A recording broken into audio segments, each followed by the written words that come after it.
Welcome to the deep dive. Some structures just instantly pop into your head when you think of a place. Absolutely, like shorthand for a whole city or country. Exactly. So today we're digging into the 10 most famous bridges in the world based on a list from 10 most today. And what's interesting, right off the bat, is that this list isn't really about the longest or the tallest. It's about, well, just how recognizable they are. Yeah, pure visual impact, the ones everyone knows. Mm-hmm. The bridges that are just sort of burned into our collective memory. So our source is that 10 most today article, and our plan is basically to figure out what makes these 10 bridges so, well, famous. Look into their stories, maybe find some surprising facts, see why they became such big symbols. Let's do it. Okay, first stop. Got to be the West Coast, right? The Golden Gate Bridge. Ah, the Golden Gate. Opened back in 37. And it's a fascinating one. How so? Well, its main span is about 12,280 meters. That puts it, what, maybe 11th longest today? Yeah. Somewhere around there. But think about its age compared to the others near the top of that list. It's much older, yet it's still so famous.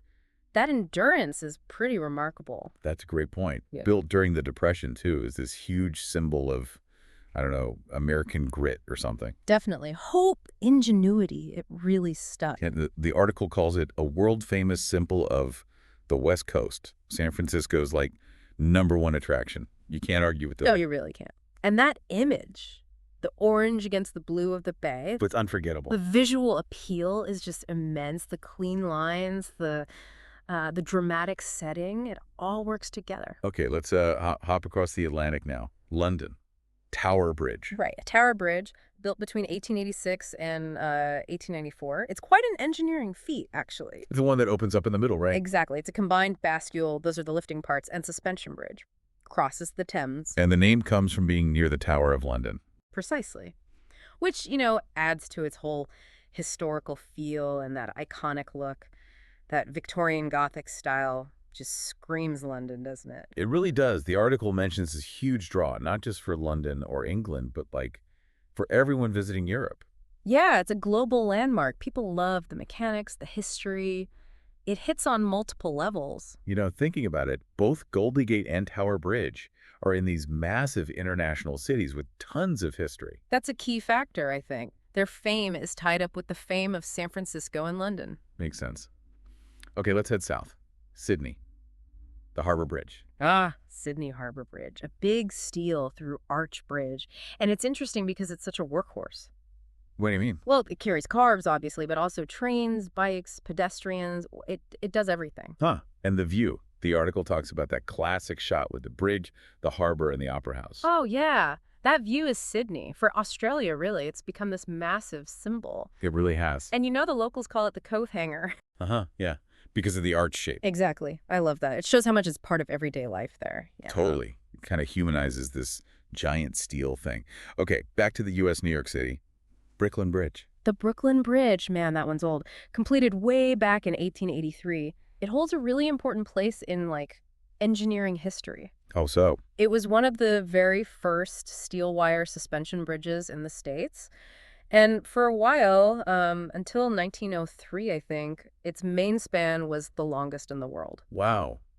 That's incredible for the 1880s. It was absolutely groundbreaking. Pushed the boundaries of what people thought was possible, really set the stage for bigger projects later on. And the article says it's still this enduring NYC icon, a huge attraction. You always see tourists walking across it, snapping photos of the skyline. Always. It's like a pilgrimage site for visitors. That history, that connection to the past is powerful. Definitely. And the fact that it's still so used and so admired today just speaks volumes about its design.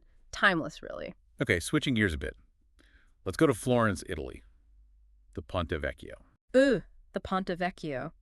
The old bridge. Now, this one is really, really unique. Because of the shops, right? Exactly. It still has shops built right along it. That used to be more common ages ago, but you hardly ever see it now. It's like a little street hanging over the River Arno. Amazing. And the article mentions it's the only bridge in Florence that wasn't destroyed in World War II. Yeah, that adds another layer, doesn't it? A survivor. And those shops, they used to be butchers. Apparently, yes. But now it's mostly, souvenir places, art dealers, jewelry shops. Still bustling, though. It feels like walking through history. It really does. That direct link to medieval times, plus the shops. It makes it stand out. It's not just a way to cross the river, it's a destination in itself. Okay, staying in Italy, but moving over to Venice, the Rialto Bridge. The Rialto. Right. This one's the oldest of the 4 bridges crossing the Grand Canal in Venice. Older than the Ponte Vecchio. Well, this current stone version was finished in 1591. It replaced an older wooden one that actually collapsed. Oh, wow. Yeah. But it's become maybe the image of Venice, wouldn't you say? Absolutely. The article calls it beautiful, iconic, always packed with tourists. It's hard to picture Venice without it. Its location is key too, right on the Grand Canal, the main artery of the city. You can't miss it. It's woven into the fabric of Venice. Okay, now let's jump way forward in time. A modern marvel. The Millau Viaduct in France. Right, Millau opened in 2004. And it's such a contrast to the bridges we've just talked about. This one's famous mostly for its sheer scale. It's the tallest bridge in the world, isn't it? It is. Structure height of 343 meters. That height is just staggering. Absolutely mind-blowing. The article mentions its design, too. Cable-stayed, very elegant. That's right. And one of the piers is taller than the Eiffel Tower. That's right. The tallest pier makes it the tallest structure in France. That's a heck of a statistic. It really is. It's just this incredible display of modern engineering. Maybe lacks the centuries of history, but its record-breaking size and that graceful look have made it famous pretty quickly. Okay, heading northeast now. Prague, the Charles Bridge. Charles Bridge. Another stone beauty. Gothic style. Construction started way back in 1357 and went into the early 1400s. So really old. Really old, and historically super important. For a long time, it was the only way to cross the Vltava River there, connecting the old town with Prague Castle, a vital link. And today, the article says it's a huge tourist hotspot. Oh, completely. Always full of artists, street vendors, and the article gives a little warning. Pickpockets, too, apparently. Right, got to be aware. But that lively atmosphere, almost like a street fair on a bridge, must be part of its charm. I think so. It's more than just a crossing. It's a whole scene. Statues lining it, constant buzz. That energy against the historical backdrop makes it pretty unforgettable. Okay, almost there. Number 9 takes us to Japan, the Akashi Kaiki Bridge. Akashi Kaikis. Opened in 1998. This one is all about length. Its main span is almost 2 kilometers long. Wow, 2 kilometers. Yeah, nearly 2,000 meters. It's one of the longest suspension bridges anywhere. The engineering needed for that, especially in an earthquake zone like Japan. Must have been immense. Absolutely groundbreaking stuff. The article notes it connects Kobe on the main island, Honshu, to Awaji Island. Just the scale of connecting those places is impressive. Definitely. So maybe its shape isn't quite as unique as, say, Tower Bridge, but its record-breaking length and the technology behind it, that's what makes it famous. Got it. Okay, number 10.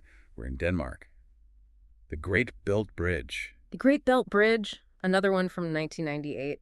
Like Akashi Kaiku, it's a vital connector, linking the Danish islands of Zealand and Funen. And that's another big one, right? Suspension bridge. Yep.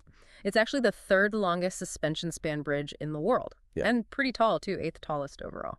The article mentions a total length of almost 7 kilometers and a height of 254 meters. It's just massive. A huge deal for transport in Denmark. No question. Changed everything for travel there. So similar to the Akashi Kaiku, its fame comes largely from those impressive stats and its critical function, even if the visual isn't quite as iconic globally as, say, the Golden Gate. So that's the 10, our deep dive into the 10 most famous bridges.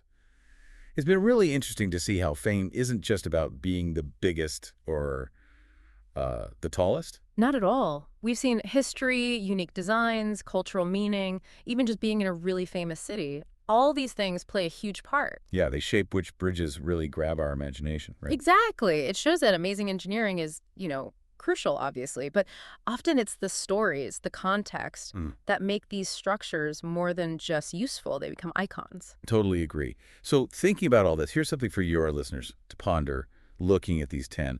What modern engineering marvel, maybe not even a bridge, do you think could become globally famous like these? And what would it take, beyond just being big or technically clever, to get that kind of universal recognition?